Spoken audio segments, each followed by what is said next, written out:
The morning sun filtered through the white curtains of the study, glinting off the awards and photographs that now filled the shelves. Pictures of Sarah stood beside framed moments from her foundation's work. Classrooms full of smiling girls, community events, and speeches that had inspired thousands. Her book, Beyond the Glass Walls, had taken on a life of its own. It wasn't just a bestseller, it became a movement. Women from across the world began writing to her, sharing their stories of strength and transformation. Sarah had unknowingly become a symbol, not of perfection, but of possibility. Yet even as applause echoed around her, Sarah stayed grounded. She woke every morning to pack lunch for Zoo and Jack, walked them to their private school, and reminded them to be kind before being clever. Her life was full, a blend of luxury, responsibility, and quiet joy, but there was a new fire burning inside her.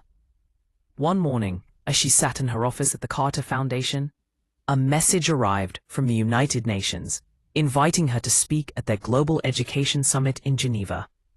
The invitation read, "We would be honored to have Mrs. Sarah Carter share her experience on empowering girls through education and leadership." Her heart raced as she read the words. It was the opportunity of a lifetime, not for fame, but for purpose. To stand on a global stage and speak about what she had lived, loved, and built. That evening, when William returned from a board meeting, she showed him the letter. He smiled proudly. "You've earned this, Sarah, every bit of it." But she hesitated. "It means traveling for weeks, leading the kids for a while." He took her hands gently. "You've spent years taking care of everyone else. It's time to let your dream breathe too." His words filled her with quiet courage. She realized this wasn't just her moment. It was their family's evolution, too. 2 months later, Sarah stood backstage at the UN conference hall, her heart pounding. World leaders, entrepreneurs, and journalists filled the vast room. For a moment, she closed her eyes and thought of her journey. The girl who once presented in a small boardroom, nervous but determined, now preparing to speak before the world.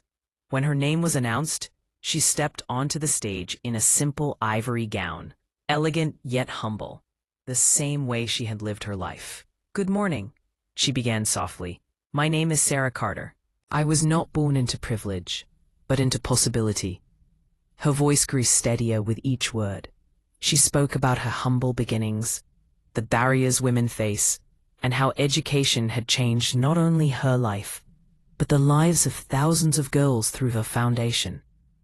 "Success," she said, her voice echoing through the hall, "is not measured by what we own, but by how many others rise because we did." When she finished, the audience rose in a standing ovation. Cameras flashed, tears glistened in eyes, but all Sarah could think of was Zoo and Jack, sitting at home watching the live stream, cheering for their mother. The following months transformed her world even more. She began to collaborate with global organizations, build mentorship programs, and open schools across Africa and South Asia. Media houses celebrated her as the heart behind the hope. Yet, amid the praise, Sarah remained deeply aware of the balance she had to protect between her calling and her home. There were evenings when she returned from trips exhausted, greeted by little arms wrapping around her legs. Zoo would say, "Mama, you missed my play today," and Sarah's heart would ache. She'd kneel, kiss her daughter's forehead, and whisper, "I'll be there for the next one, my love." And she always was. Sarah had learned that balance wasn't about being perfect. It was about being present when it mattered most. One night, after a long day, she found William waiting for her in the garden.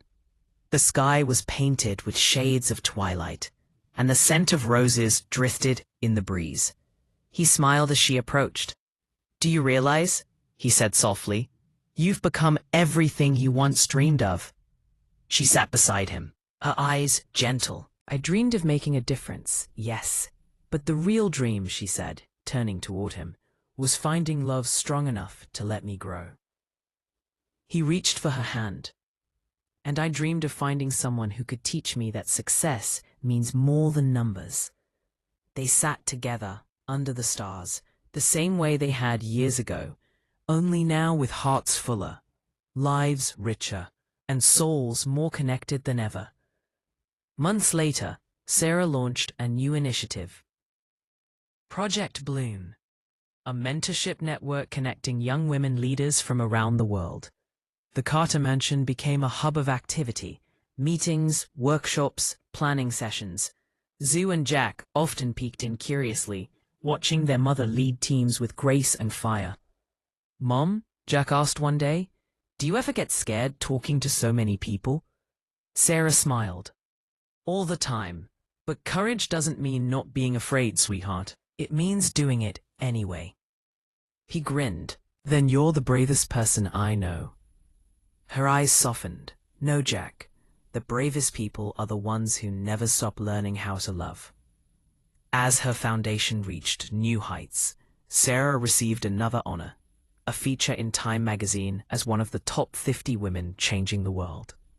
She smiled when she read the article, but what touched her most wasn't the recognition. It was the final line.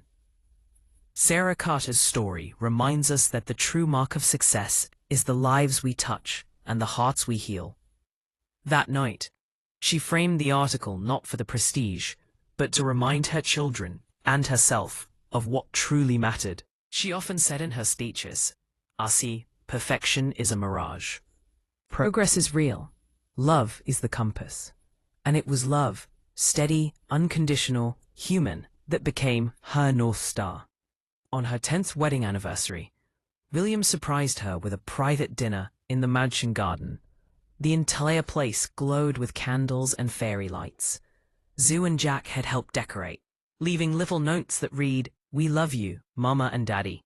As music played softly, William raised his glass.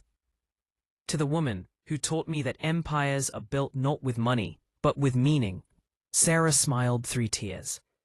"And to the man who believed in me before I believed in myself." They clinked glasses as the night wrapped them in warmth. Later, as the lights dimmed and the world slept, Sarah stood by the window, watching the moon's reflection ripple across the fountain. The mansion that once felt too big now pulsed with memories of laughter, of dreams, of life fully lived. Her journey was far from over, but she had finally learned that happiness wasn't something to find. It was something to create, every single day, with love, purpose, and grace.